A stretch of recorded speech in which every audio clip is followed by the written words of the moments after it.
Parte 1.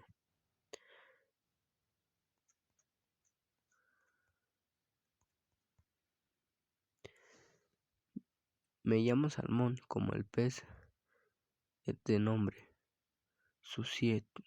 Tenía 14 años cuando me asesinaron el 6 de septiembre de 1973. Si veis las fotos de niñas desaparecidas de los periódicos de los años 70, la mayoría era como yo, niñas blancas de pelo castaño desvaído. Eso era antes de que en los envases de cartón de la leche o en el correo diario empezaran a aparecer niños de todas las razas y sexos. Era cuando la gente aún creía que no pasaban estas cosas. En el anuario de mi colegio yo había escrito un verso de un poeta español por quien mi hermana había logrado interesarme, Juan Ramón Jiménez. Decía así: si te dan papel rayado, escribe de Traves. Lo escogí porque expresaba mi desdén por mi entorno estructurado en el aula y porque al no tratarse de la tonta letra de un grupo de rock me señalaba como una joven culta. Yo era miembro del club de ajedrez y del club de químicas, y en la clase de ciencias del hogar de la señorita del Mínico se me quemaba todo lo que intentaba cocinar. Mi profesor favorito era el señor Booth, que enseñaba biología y disfrutaba estimulando las ranas y los cangrejos que teníamos que diseccionar, haciéndole bailar en sus bandejas enceradas. No me mató el señor Beth, por cierto. No creáis que todas las personas que vayáis a conocer aquí son sospechosas. Ese es el problema. Nunca sabes. El señor Bot estuvo en mi funeral, al igual que casi todo el colegio. Si me permite decirlo, nunca he sentido más popular. Y lloró bastante. Tenía una hija enferma, todos lo sabíamos, de modo que cuando se reía de sus propios chistes que ya estaban pasando de moda mucho antes de que yo lo tuviera como profesor, también nos reíamos, a veces con risa forzada para dejarlo contento. Su hija murió 1 año y medio después que yo. Tenía leucemia, pero nunca la he visto en mi cielo. Me asesinaron un hombre de nuestro vecindario. A mi madre le gustaban las flores de sus parterres y mi padre habló una vez de abandono con él. Mi asesino creía en cosas anticuadas como cáscaras de huevo y granos de café que, según dijo, había utilizado su madre. Mi padre volvió a casa sonriendo y diciendo en broma que su jardín tal vez fuera bonito, pero que el tubo llegaría al cielo en cuanto hubiera una ola de calor. Pero el 6 de diciembre de 1973 nevaba y yo atajé por el campo de trigo. Al volver al colegio, a casa, estaba oscuro porque los días eran más cortos en invierno, y me acuerdo que los tallos rotos me hacían difícil andar. Nevaba poco, como el revoloteo de unas pequeñas manos, y yo respiraba por la nariz hasta que me goteó tanto que tuve que abrir la boca. A menos de 2 metros de donde se encontraba el señor Harvey, saqué la lengua para probar un copo de nieve. No quiero asustarte, dijo el señor Harvey. En un campo de trigo y en la oscuridad, por supuesto que me dio un susto. Una vez muerta, pensé que en el aire había flotado la débil fragancia de una colonia, pero entonces me había dado cuenta, me había pasado desapercibida, o había creído que venía de una de las casas que había más adelante. Señor Harvey, dije, eres la mayor de los Salmón, ¿verdad? Sí. ¿Cómo están tus padres? Aunque yo era la mayor de la familia, siempre ganaba los concursos de preguntas y respuestas de ciencias. Nunca me había sentido cómoda entre adultos. Bien, respondí. Tenía frío, pero la autoridad que proyectaba su edad y el hecho añadido de que era un vecino y había hablado de abonos con mi padre me dejó clavada en el suelo.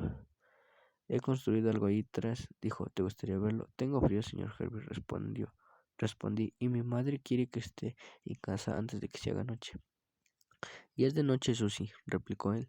Ojalá hubiera sabido que eso era raro. Yo nunca le había dicho cómo me llamaba. Supongo que mi padre le había contado una de las vergonzosas anécdotas que él veía solo como amorosos testamentos para sus hijos. Era la clase de padre que llevaba encima una foto tuya a los 3 años desnuda en el cuarto de baño de abajo, el de los huéspedes. Eso le hizo a mi hermana pequeña, Lindsay. Gracias a Dios, yo al menos me ahorré esa humillación, pero le gustaba cantar cuando nació Lindsay. Yo tenía tantos celos que un día, mientras él hablaba por teléfono en la otra habitación, me bajé del sofá. Él me veía desde donde estaba y traté de ser pis encima de la canasta.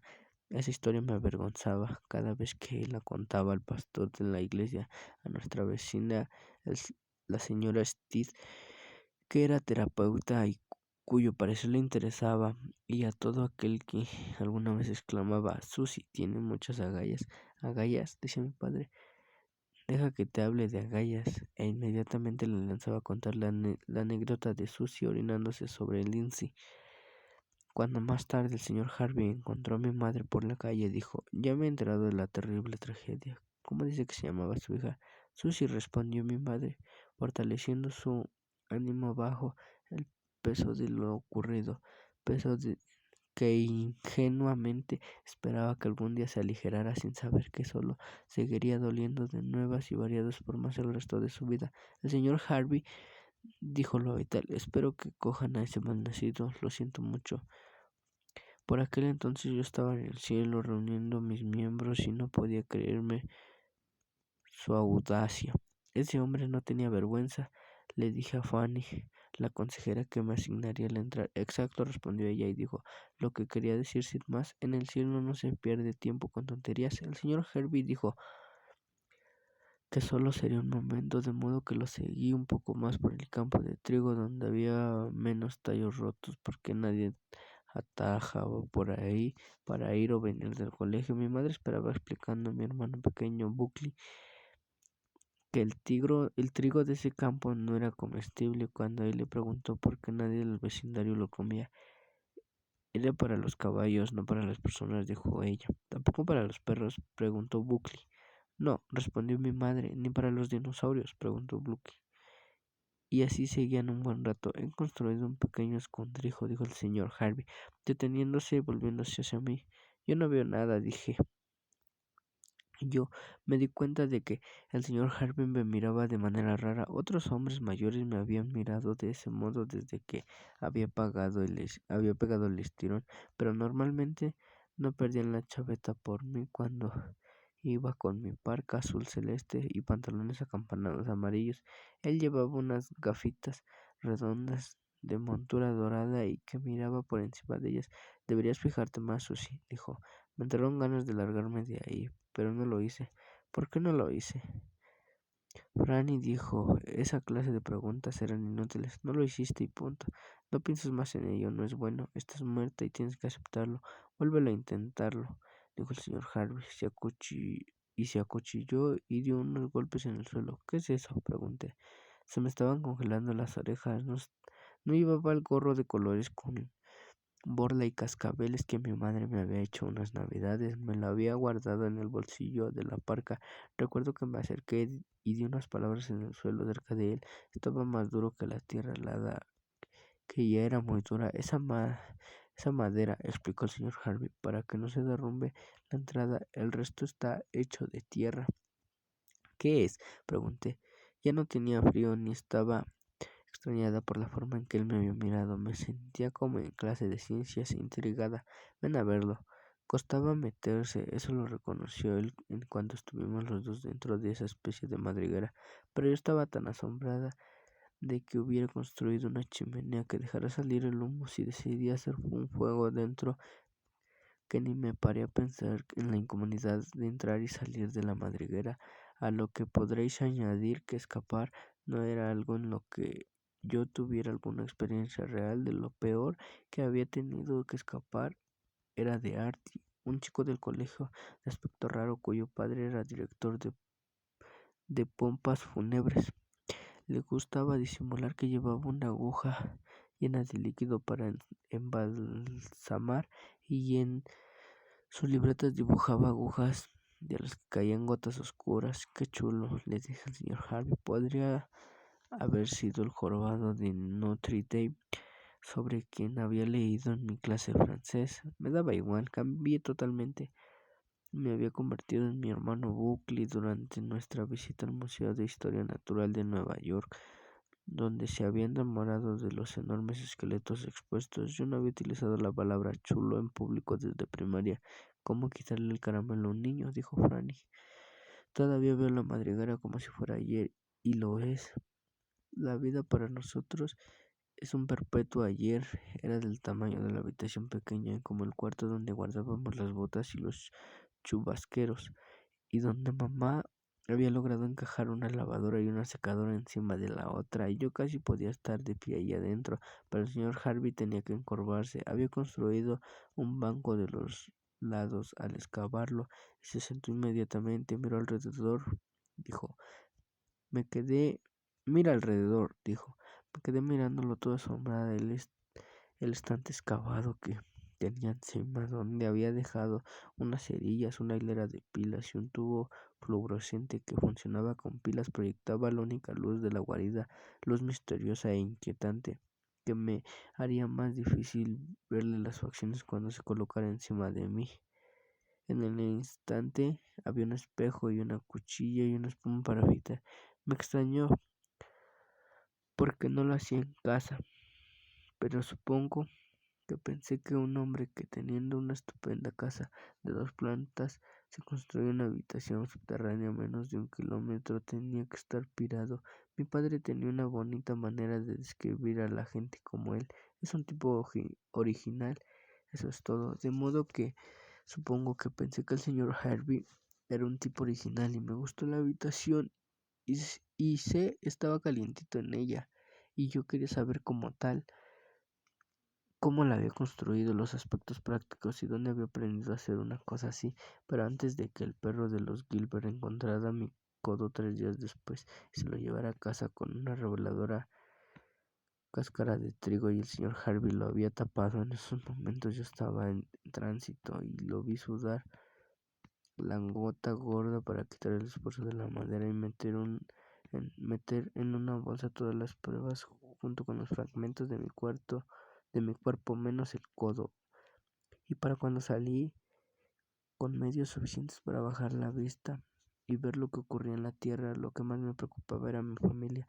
Mi madre estaba sentada en una silla junto a la puerta de la calle, boquiabierta, su cara pálida, estaba más pálida que nunca, la mirada extraviada, rastrear con la policía el campo de trigo. Todavía doy gracias a Dios por el menudo detective llamado Lynn Finnerman, que asignó a 2 agentes uniformados para que llevaran a mi padre a la ciudad y señalaran todos los lugares en los que yo había estado con mis amigos. Los agentes estuvieron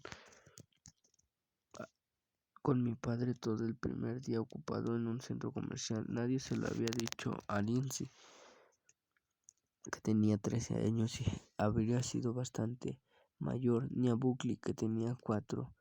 Y si os digo la verdad, nunca iba a entenderlo del todo. El señor Harvey me preguntó si me apetecía un refresco, así fue como lo llamó. Le dije que tenía que irme a casa. Sé educada y tómate una Coca-Cola, insistió él. Estoy seguro de que los otros niños lo harían. ¿Qué otros niños? He construido esto para los niños del vecindario. Pensé que podría ser una especie de club. No creo que ni entonces me lo creyera porque mentía, pero me pareció una mentira patética. Imaginé que se sentía solo. Habíamos leído sobre hombres como él en la clase de sociología, hombres que nunca se casaban, que todas las noches comían a base de congelados, y que les asustaba tanto que los rechazaran que ni siquiera tenían animales domésticos. Me dio lástima.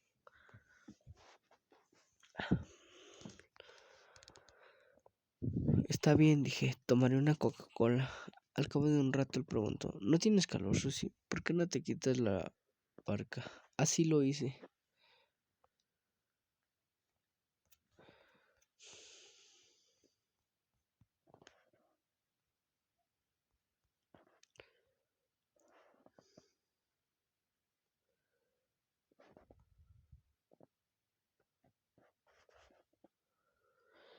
Eres muy guapa, Susie, dijo él después. Gracias, respondí, aunque se me puso la piel de gallina, como decíamos mi amiga Clarissa y yo. ¿Tienes novio? No, señor Hervey, dije. Me bebí de golpe el resto de la Coca-Cola, que era mucho, y añadí: tengo que irme, señor Herbie.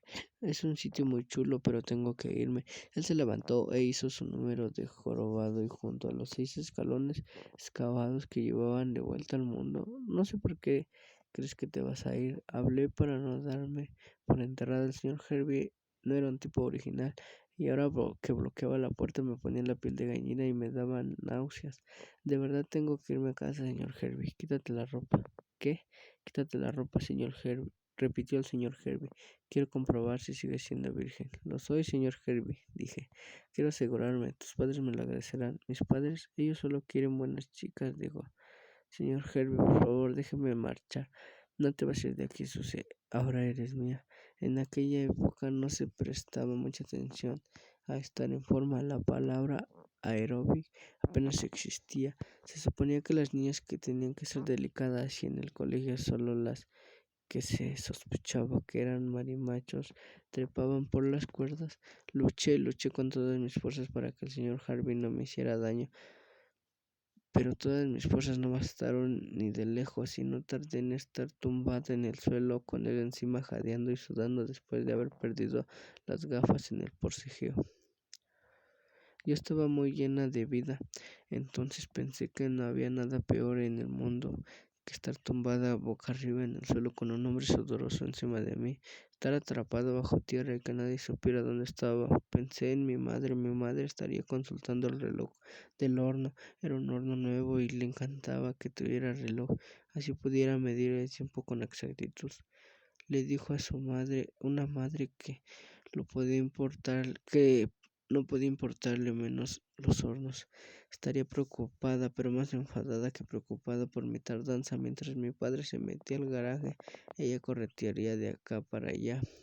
Le prepararía una copa, un jerez seco, y pondría una expresión exasperada. Ya sabes, el colegio, tal vez hoy es el festival de primavera.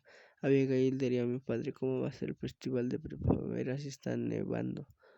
Tras ese desliz, mi madre tal vez llevaría a Buckley a la sala de estar y le diría: juega con tu padre, mientras ella entraba a las aguardadillas en la cocina para tomarse una copita de jerez. El señor Herbie empezó a apretar los labios contra los míos. Eran carnosos y estaban húmedos, y yo quería gritar, pero estaba demasiado asustada y demasiado cansada a causa del forcejeo. Me había besado una vez un chico que me gustaba. Se llamaba Ray y era indio.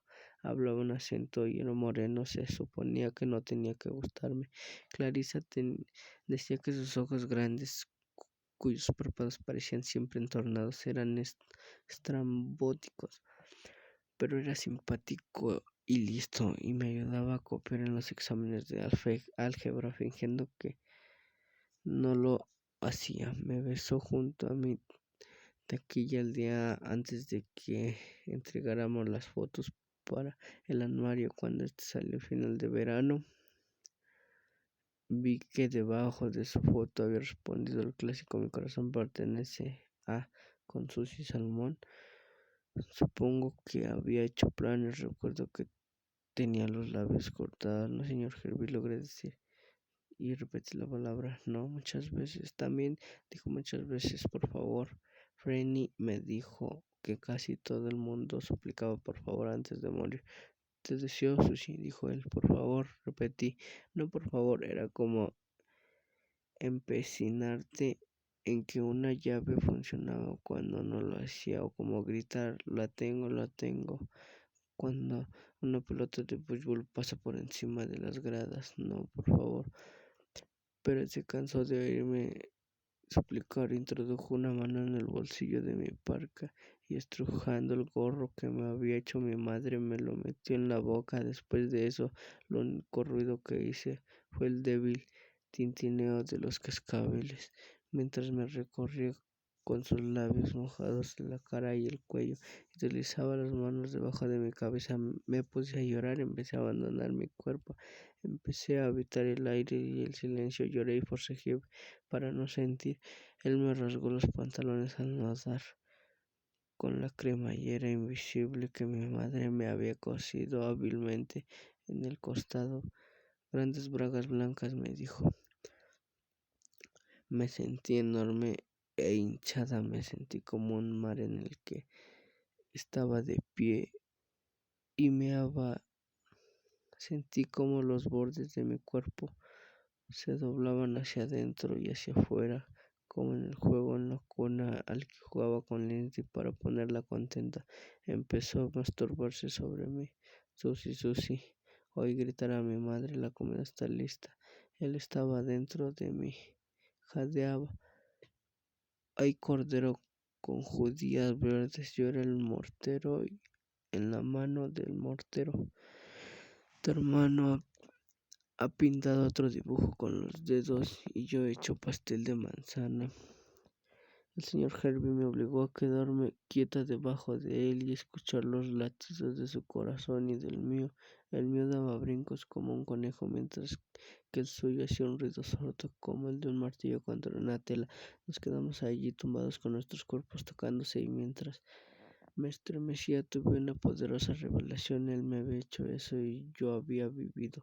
Eso era todo lo que seguía respirando. Oía su corazón, olía su aliento, la tierra oscura que nos rodeaba, olía como él, como lo que era tierra húmeda donde los gusanos y otros animales vivían sus vidas cotidianas. Podría haber gritado por horas y horas. Yo sabía que iba a matarme, pero no me daba cuenta que era un animal ya agonizante. ¿Por qué no te levantas?, me preguntó el señor Harvey, rodando hacia un lado y agachándose sobre mí. Habló con su voz suave, alentadora, la voz de un amante. A media mañana, una sugerencia, no una orden. Yo no podía moverme, no podía levantarme. Al ver que no lo hacía, fue solo eso, que no siguiera su sugerencia. Se inclinó y buscó a tientas en el saliente que tenía encima de la cabeza donde guardaba su cuchilla y espuma de afeitar. Cogió el cuchillo. Este me sonrió desfundando, curvándose en una mueca burlona. Él me quitó el gorro de la boca. Dime que me quieres, dije. Se lo dije en una voz baja. El final llegó de todos modos.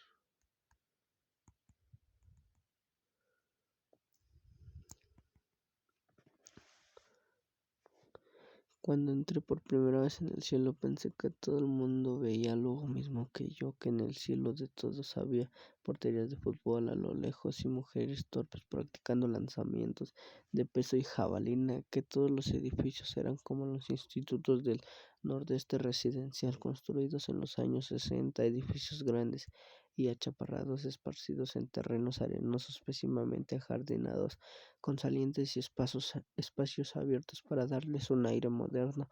Lo que más me gustaba era que los edificios eran de color turquesa y naranja, como los del Instituto Fairfax. A veces en la tierra le había pedido a mi padre que me llevara en coche hasta el Fairfax para imaginarme a mí misma allí.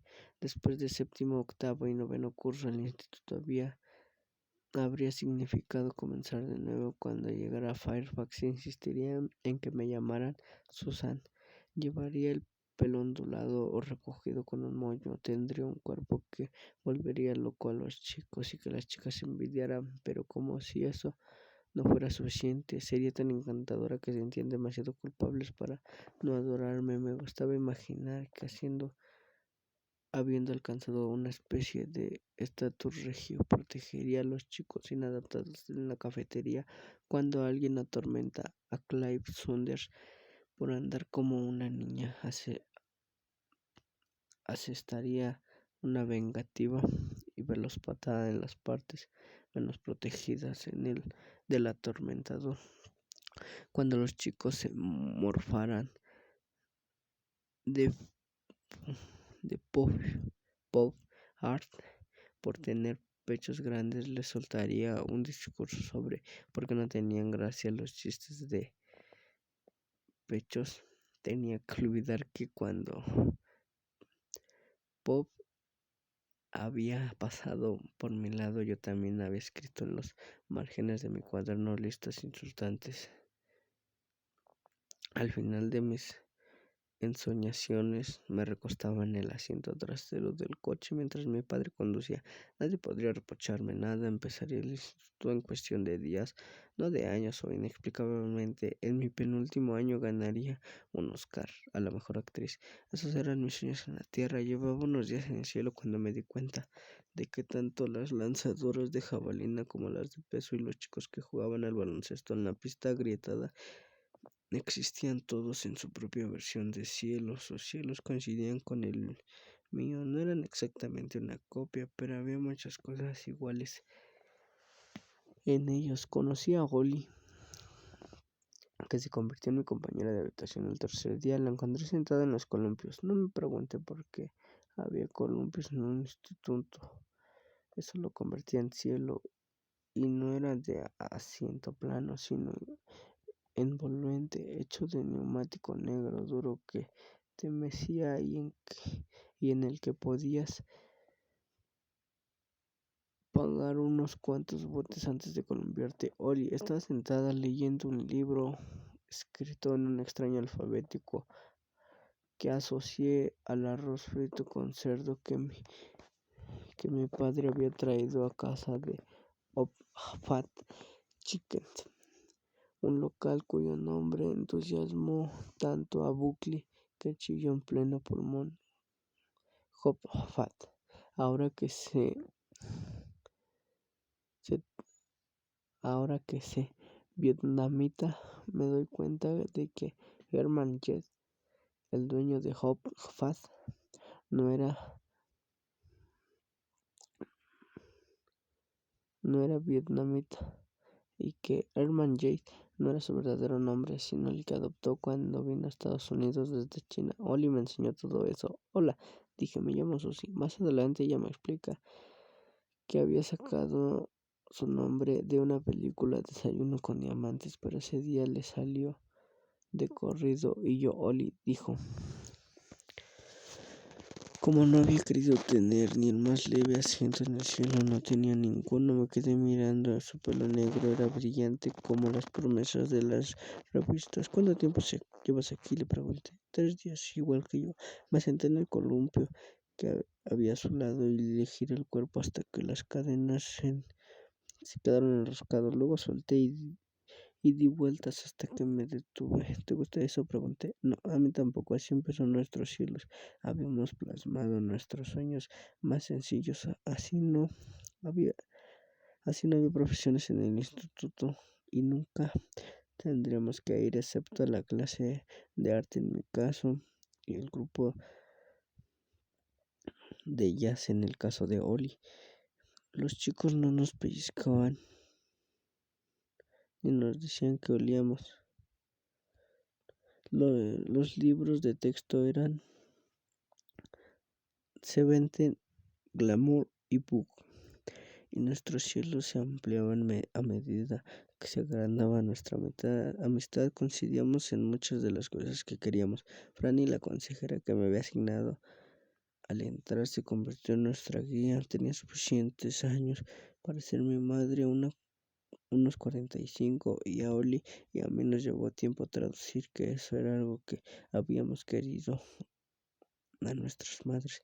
En el cielo, Fanny ayudaba